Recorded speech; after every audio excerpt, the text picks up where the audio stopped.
hear me? Do you remember your name? Oh, not good. Try to remember. Your name is... All right. Stop joking around. The Lightning Lord may be all-powerful, but they're not going to cause sudden memory loss. I'm just glad you're okay.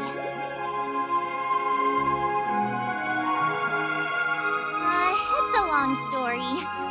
Simply put, Don Hung used the Jade Abacus of Allying Oath when we were in the middle of a fierce battle and summoned the General to help us just in time. And then we returned to reality. Look, this is your room.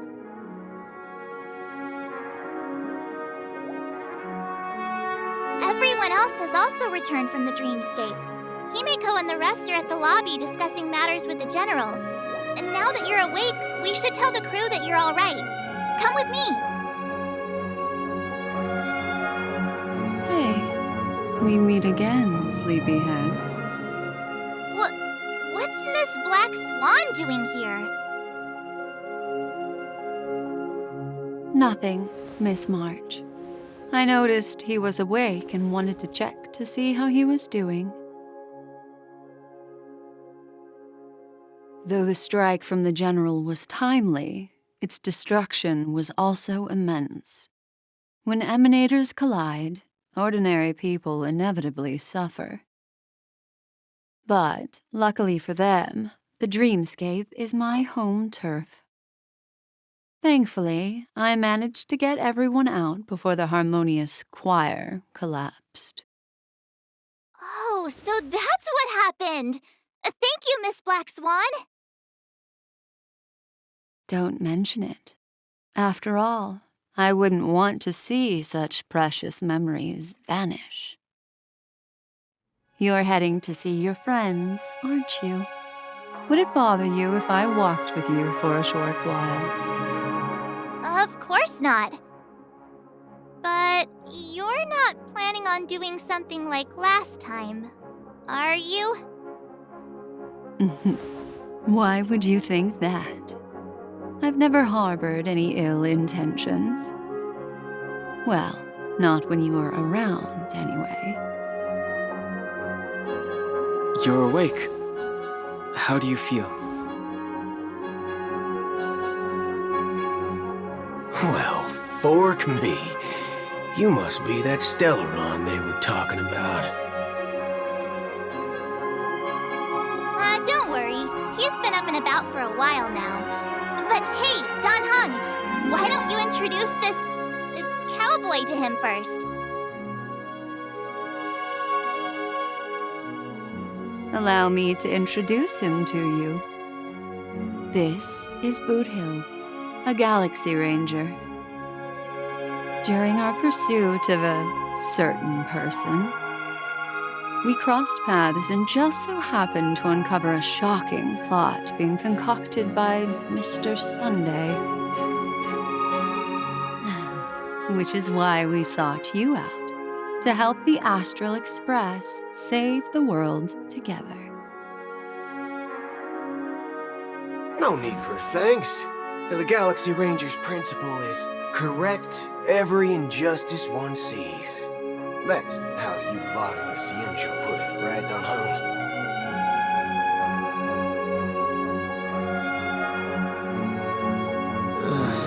More or less. Wait, hold on a sec. This is the first time I'm hearing about this certain person. Who are you chasing? And why would that lead you to the Express?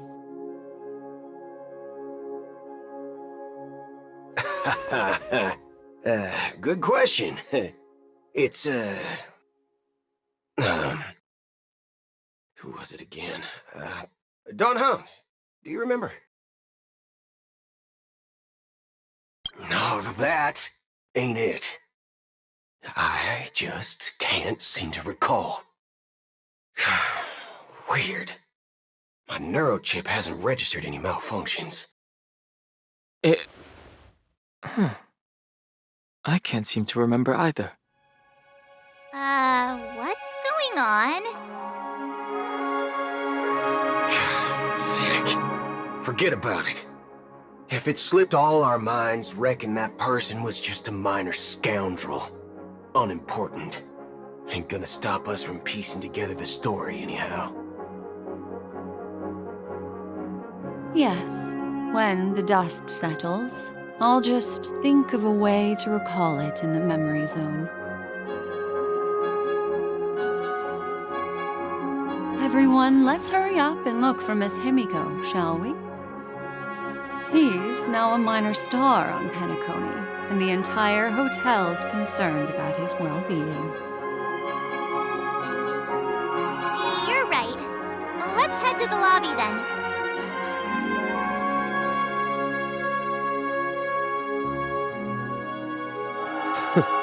That's all right.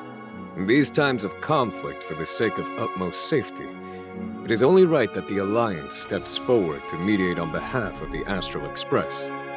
We must not allow you to take unnecessary risks. Furthermore, despite the IPC's eagerness for success, it prioritizes peace above all, and the family, trapped though it may be, professes a desire for harmony. The Alliance has always won people over with reason. I firmly believe both parties can indeed put aside their differences and come to a peaceful agreement. The General possesses a deep understanding of the greater good.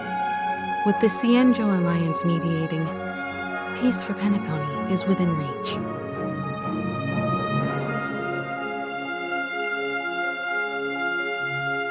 You flatter me. But ultimately, it's been all down to the Express. Without your efforts, this sweet dream paradise would have been claimed by the last remnants of order before there was even a shot at peace.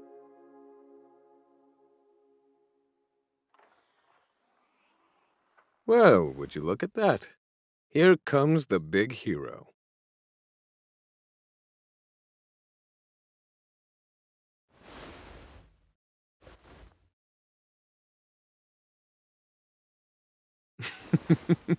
Here's the galactic baseballer, the paragon of both heroism and humility.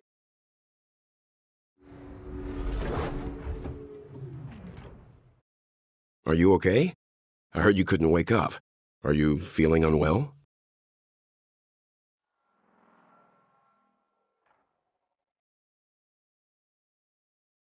Don't worry, Mr. Yang. There is nothing wrong with him.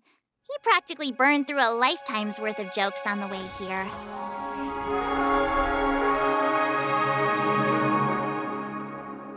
What about you, Mr. Yang? I heard that even Miss Robin wasn't spared, and that guy locked you both up.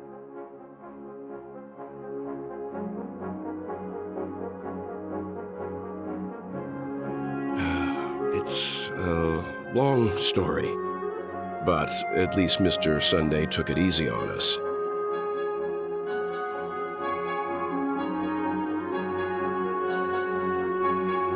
He used an ability called tuning to connect our consciousnesses with his. In other words, he imprisoned us within his consciousness.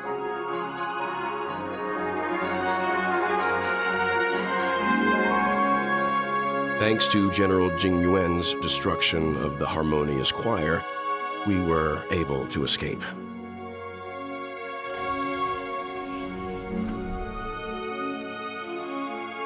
He used that tuning on us too.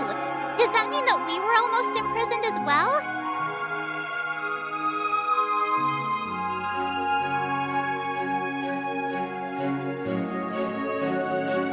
I can confidently say now, he was truly after a fair fight with us. Had he wanted, he could have easily taken us down, without so much as lifting a finger. Speaking of the Oak family head, where is he now?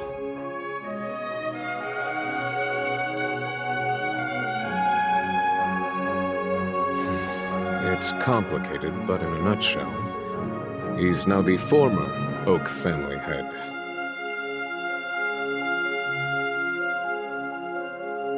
The IPC has named him the key figure in the family's Penacony split. citing a threat to cosmic peace. He must represent the family and answer for the unrest caused. His trial is set to take place at Pier Point.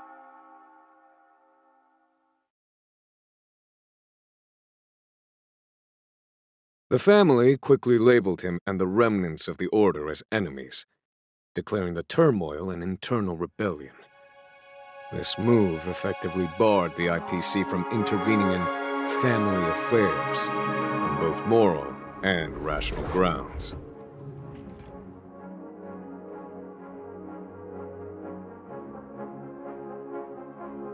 Everyone really has their own agenda, after all. Then, what's going to happen to Miss Robin? She and Sunday won't be able to deny their involvement in the Charmony Festival. They're siblings, after all.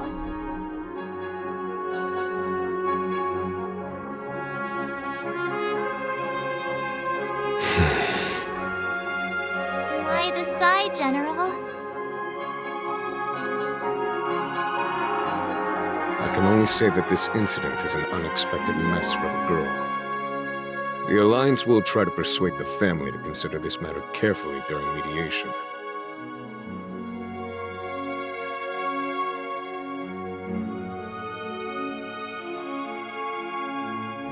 It's time, everyone. The IPC's key members and I have agreed to consult one another before the upcoming negotiation. Do any of you wish to sit in?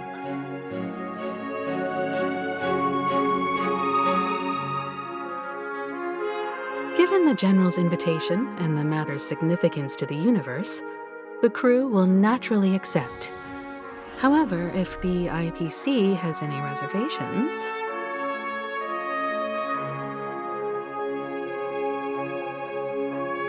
Why, of course you're welcome. They've mentioned that your team is a trusted ally of the IPC in Penacony, so there's no reason not to welcome you.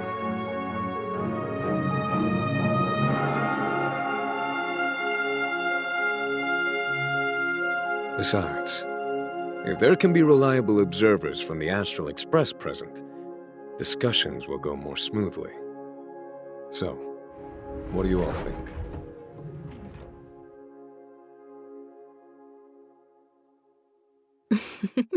Well then, we shall oblige. I'm kind of allergic to those types of situations. I think I'll just head back to my room and start packing.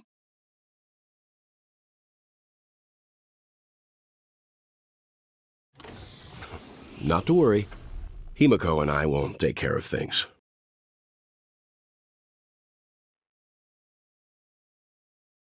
I'm afraid I'll also have to return to the Express first. The conductor is worried about us. It's best I go and explain the situation. Thank you. What about you? Will you join Welt and me? Or have you got other plans? Great. Although I'm not too sure of the reason, the representatives from the IPC have insisted on his presence. Allow me to lead the way. Follow me, please.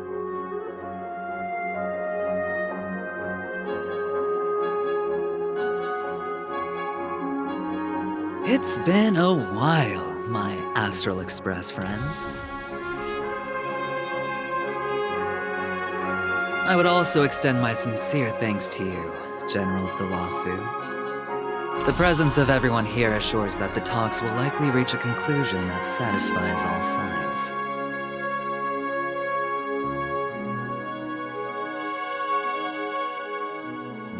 Oh.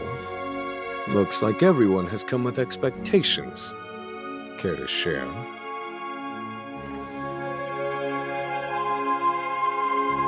Of course. Topaz, if you please. Sure, leave it to me. In summary, it's good news. After much deliberation from the Strategic Investment Department's Council, the absolute majority of members have agreed to the following resolutions.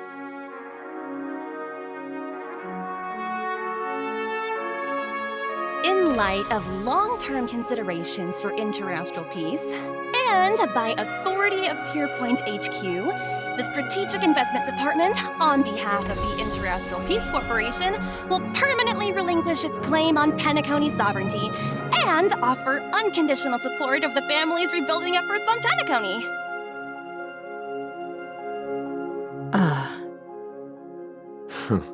Now that's something.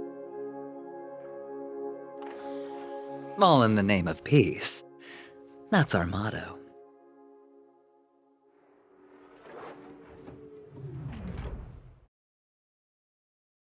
Has the IPC finished sharing all its thoughts?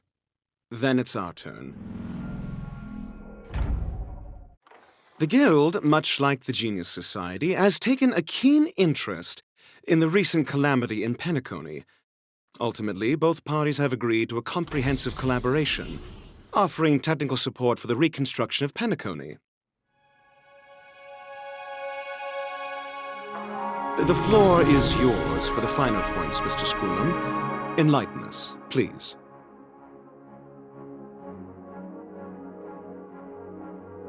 Organic life's unrelenting search to understand the realm of inner spirituality is something I both admire and envy. Inorganic life has no mechanism to evoke dreams.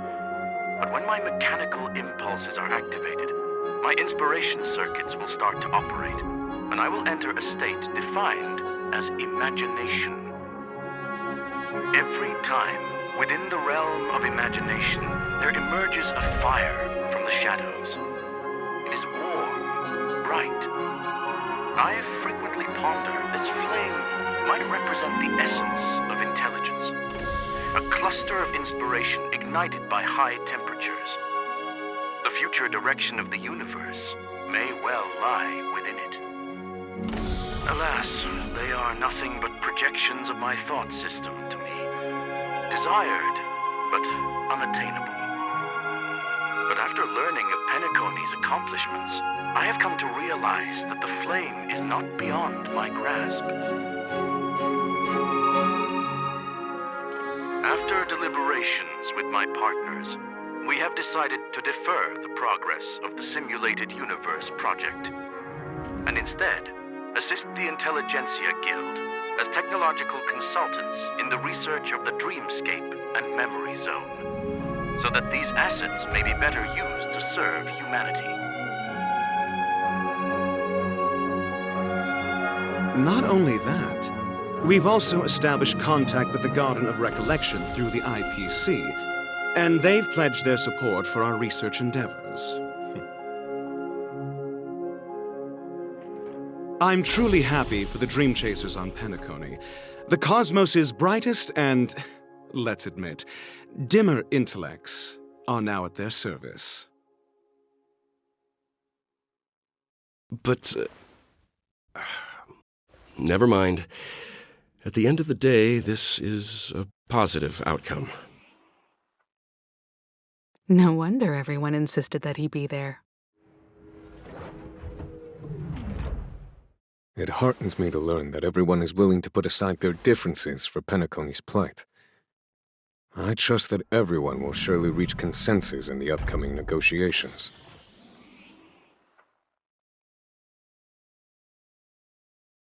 Looks like Penacony's future is decided. I'm wondering, is there anything else the crew is concerned about? Peace is our greatest wish. Beyond that, we desire nothing else.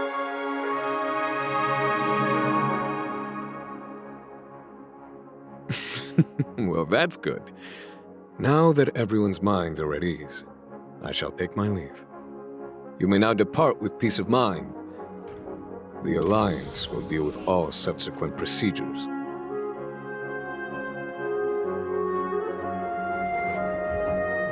If that's the case, it appears that we have nothing else to worry about on Penacony. Looks like it's time for us to embark on a new voyage.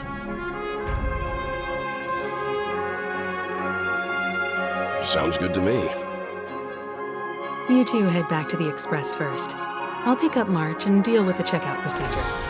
Oh, also, Miss Black Swan, you have a matter to discuss with me, yes?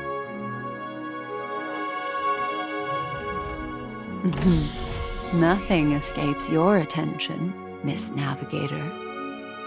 You've been with us this whole time, huh? In any case, he and I will be waiting for you and March on the Express.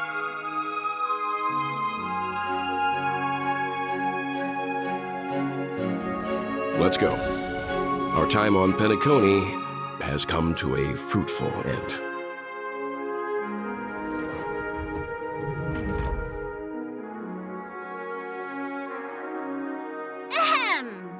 Looks like everyone's present.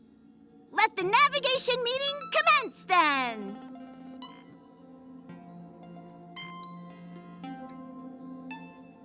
This a meeting to decide our next stop? How we doing this? A show of hands.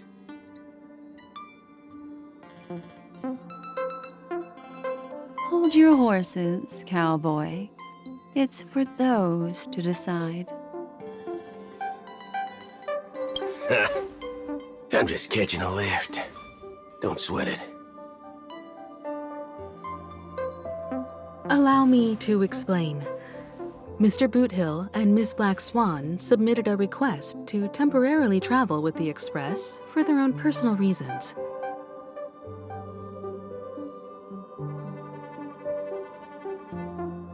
As you all may know, the Astral Express never declines any passenger whose heart yearns for the distant stars. Therefore, they will be traveling with us for a while until they reach their destinations.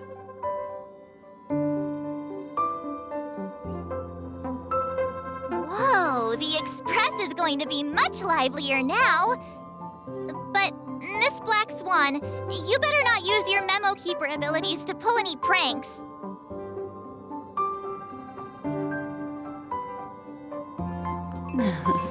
Understood, Miss March. I promise you, you'll never see me in your room while you're taking a break. Don't! You're freaking me out. All right. Now that everyone's met everyone, we can continue our navigation meeting.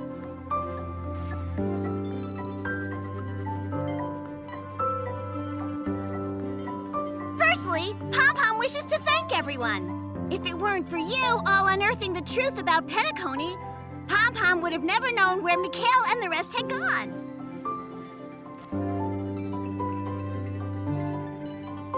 What they had to go through was regrettable, but I reckon they all fulfilled their wishes. And it was thanks to all of you. Thank you, everyone.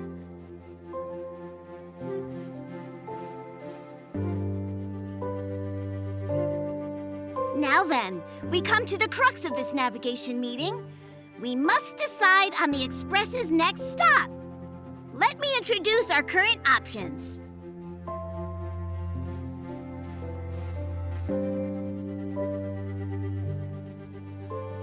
The first choice is from Himiko, the oceanic planet of Lushaka, a planet composed entirely of water. Many aquatic races reside there. Of course, it's also the home planet of the venerable, nameless Mikhail.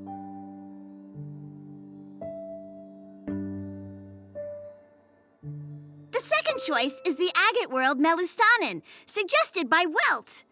It's famed as one of the initial sites of the Stellaron disaster, and the place where the beauty Idrilla ascended. Today, it's celebrated as a planet of undying allure.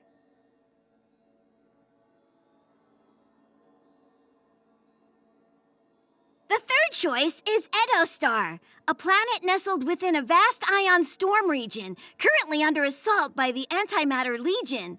However, the distress signals from there have recently ceased, prompting the IPC's wish for us to check in on the situation.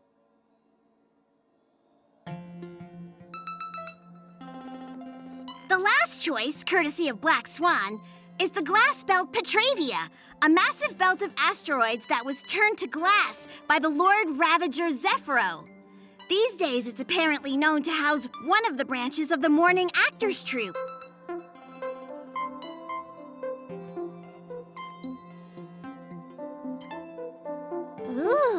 so many options. I'm seeing stars already. Next up, everyone will select the destination that they wish to visit, and then we'll put it to a vote. Little Misha and old Mikhail's homeland. Having been through so much in Penacony, as an aspiring nameless, I believe a visit to his homeworld is a must.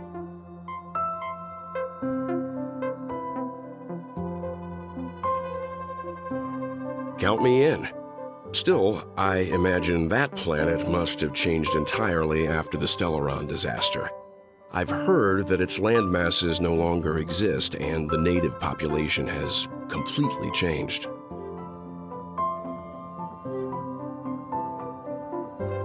I'm not against Miss Himeko's choice, but Edo Star sounds like it's in danger. As nameless, should we not extend a helping hand?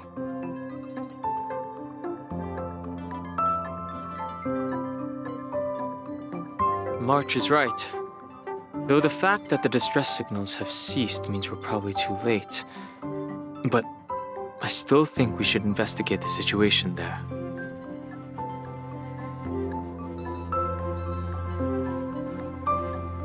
Three votes for Lusaka, 2 for Edo. Looks like we have a winner! Next stop, Lusaka, the ocean planet.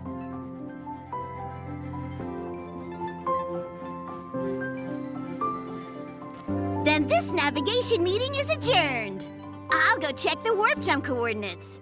Everyone can catch up on some rest in the meantime.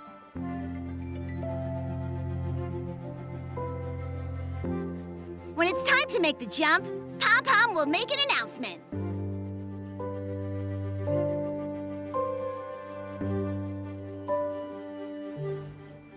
Oh, you're here. Seeing your reflection among the stars in the porthole really does seem somewhat surreal. How about it, this journey of beautiful dreams? Was it to your liking? I can feel your obvious excitement.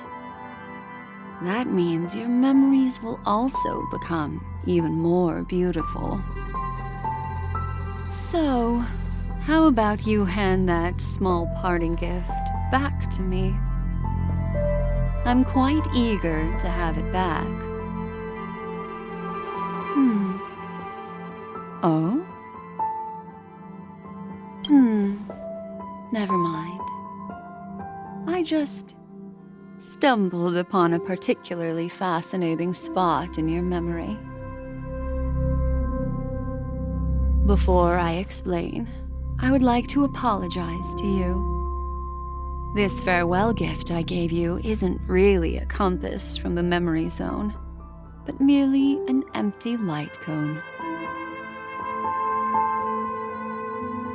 Remember when we entered the hotel in the dreamscape for the first time, and I procured a few trinkets from your companions?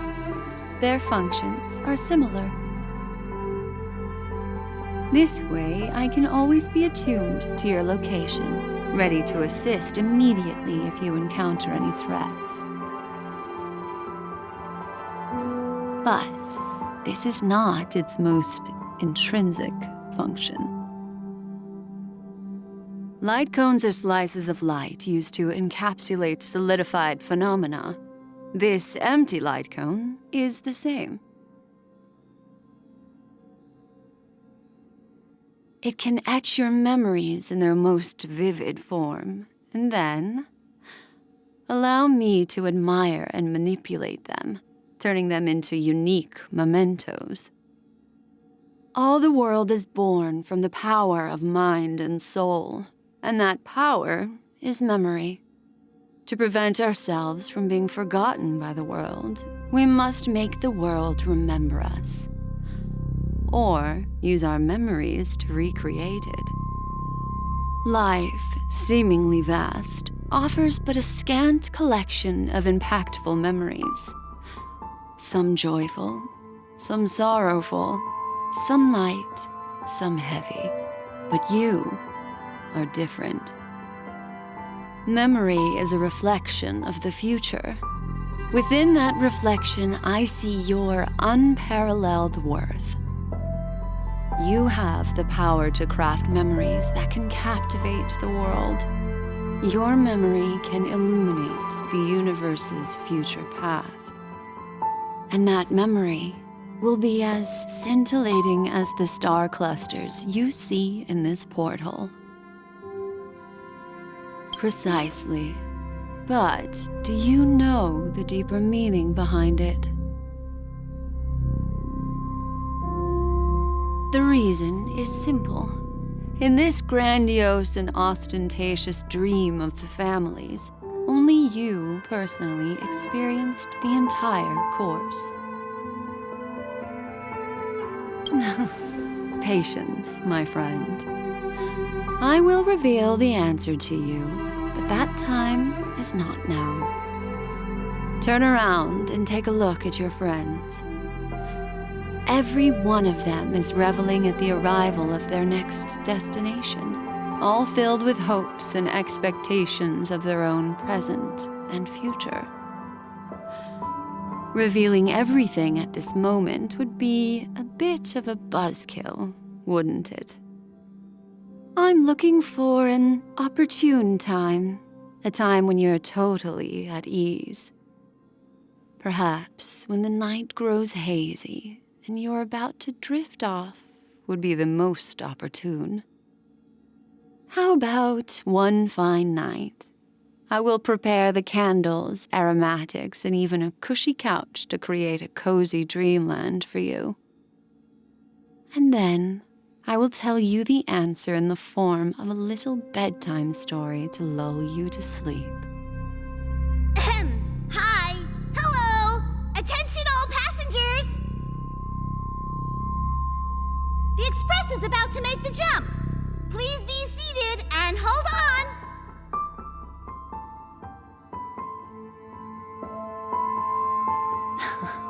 It looks like we're finally about to set off. There are countless gleaming memories out there waiting for us.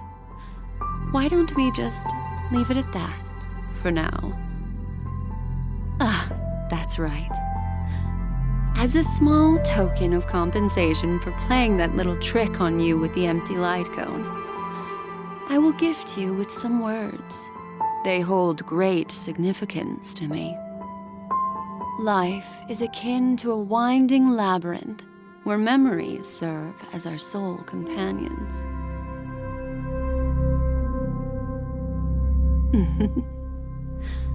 You'll remember these words dearly, won't you? In the year 2158 of the Amber Era, the first year of the new epoch, the universe resumed its intended trajectory. The kindling of conspiracy smoldered in Penacony, the land of the dreams. Failing to erupt into a blaze, it instead flickered briefly on Klapoth's anvil, before vanishing in the blink of an eye. The dead and those fated to die remain in their eternal slumber, while the living find solace in deep sleep. All clamored in a cacophony of silence, and then went about their own ways. The cosmos emanated a vitality characteristic of a new era, all for the modest price of a brother and sister's mild grief. Babies are born as stars extinguish. The silver rail unfolds. The story of the Astral Express comes to a close, yet it also embarks anew. Time marches forward, heralding the arrival of a new chapter in the history of trailblazing expeditions.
Countless shooting stars streak the sky tonight.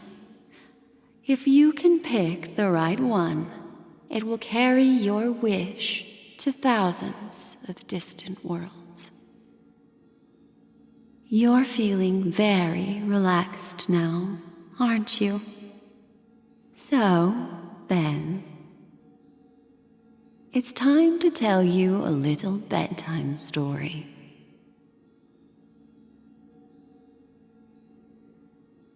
Well, let's start with a conclusion. The crew was defeated in the battle against Sunday. Everyone in Penacony failed, and no one survived. But don't panic. The truth, as horrifying as it may be, is not yet irreversible. There's still a glimmer of hope, and that's why I'm here. Next, I'll use this empty light cone that carries all your memories to relive everything that happened before. And when this story reaches its end, I'm sure someone as clever as you will notice that. There's a major flaw in the story you have experienced, yet within that flaw lies a glimmer of hope. Are you ready for it? Do you remember everything? When the clock turned back, the Express started a warp jump, sending you to a strange dream. You were bewildered back then, and then a Galaxy Ranger named Acheron showed you a way out. When you arrived at the Reverie Hotel, you met the doorman Misha and had a confrontation with Aventurine, an IPC representative. Thankfully, Acheron appeared again and helped you. After that, you saved Firefly and explored Penacony together. During the tour, you ran into Sparkle disguised as Sampo and accidentally entered a child's dream. There, I rescued both of you from death, but Firefly didn't return to reality. She realized the truth and tried to involve you in her plan, but that resulted in an accidental death. Even more unsettling, you soon encountered another murder. The 2 cases of death prompted you to investigate the truth behind the sweet dream. Despite your efforts to gather information about the 2 victims, you didn't make much progress. But you did learn about the watchmaker from Gallagher. Meanwhile, Aventurine was secretly carrying out his scheme, in which you were one of the pawns. In the midst of a fierce battle, Acheron revealed her true identity as an emanator of the Nihility and unsheathed her sword. That strike foiled Aventurine's plan and opened a passage between the sweet dream and the original memory zone. Upon your arrival at Dreamflux Reef, you learned the truth that death was actually dormancy, as well as the truth about the dreamscape, the Stellaron, and the bellboy, Misha. You split up with Sunday and Robin, looking for a way to seal the Stellaron. However, it turned out that Sunday and the Dream Master had their own hidden agenda. And you had to engage in an ultimate duel on the stage of the Charmony Festival. Finally, the story reached its conclusion. You emerged victorious, with the Trailblaze triumphing over the Order, and Penacony embracing a bright and peaceful future. This marks the end of the thrilling journey in Penacony. I'm sure you've already noticed something unusual, haven't you? The major flaw, which contradicts all the known information, hides in this story.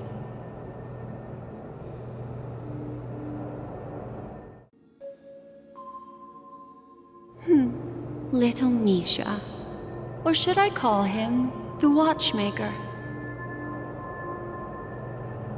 He's only a segment of memory in a dream bubble, but his ambition for the Trailblaze led him to leave the bubble and embark on a grand adventure in Penacony. While Misha is a rather special Memory Zone meme, and he was granted power by the Trailblaze, there's still one thing that he shouldn't be able to do. A life born in the Memory Zone could never manifest in reality. So, why did he appear in the Reverie Hotel in reality? The answer is simple. He is the one fatal flaw that contradicts all our known information. This means that you, who wholeheartedly believe in this memory, are still trapped in the dreamscape at this very moment. Wake up, sleepyhead. Break free from this eternal dream and return to the real world. We'll find our answers there. The train is about to make the jump.